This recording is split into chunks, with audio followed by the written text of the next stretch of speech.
Eureka! The story so far.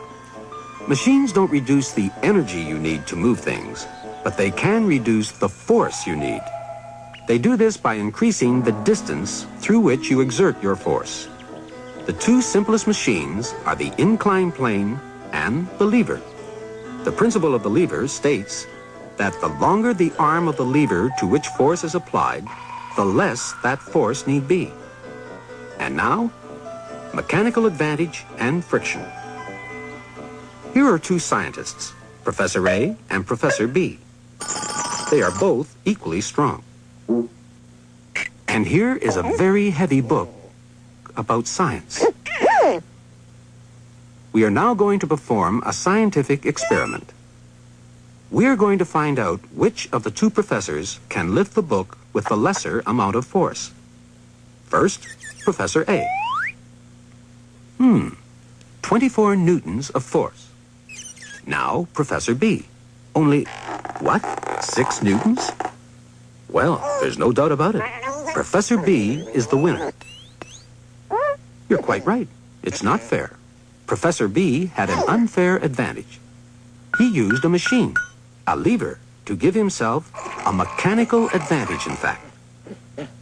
But just how much mechanical advantage did the lever give Professor B? It's easy to work out. Both professors lifted the book to a height of about 10 centimeters. Professor A lifted it straight up. So he had to pull against the full force of gravity, which was pulling the book down. But since Professor B's lever arm was 4 times as long as the arm the book was resting on, he only had to pull with 1/4 the amount of force, 6 newtons instead of 24. In other words, his input force was 6, and his output force was 24. And all you do to calculate the mechanical advantage of a machine is divide the output force by the input force. So Professor B's lever had a mechanical advantage of 4. You'd like us to repeat the experiment, Professor A? You think you can equal Professor B's feat of lifting the book with a force of only 6 newtons? Very well. Professor A is now setting an inclined plane against a block of wood 10 centimeters high. And the inclined plane is 40 centimeters long. Fine. That's 4 times the distance, so it should divide the force he needs by 4, which means that his Newton's spring scale should read 6. What's this? 8 newtons? Well, there it is. Professor B is still the winner with a force of only 6 newtons, thanks to the mechanical advantage of 4 given him by his lever. Whereas with Professor A's inclined plane, we see that he has a mechanical advantage of only 3. Why is this? Why did the inclined plane have less mechanical advantage than the lever? Because of something we've forgotten about till now, the force of friction.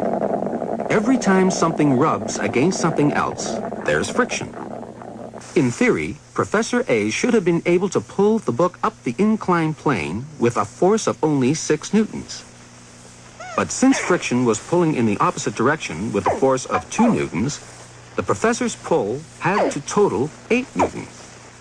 Professor B, on the other hand, was lucky because the amount of friction between the point of the fulcrum and the lever arm is almost 0. So the lever is a more efficient machine than the inclined plane, because the inclined plane is plagued by the demon friction. But friction can be an angel as well, of course. Without friction between the tires of your car and the road, you wouldn't be able to drive. Or stop driving. Just as if there was no friction between the soles of your shoes and the floor.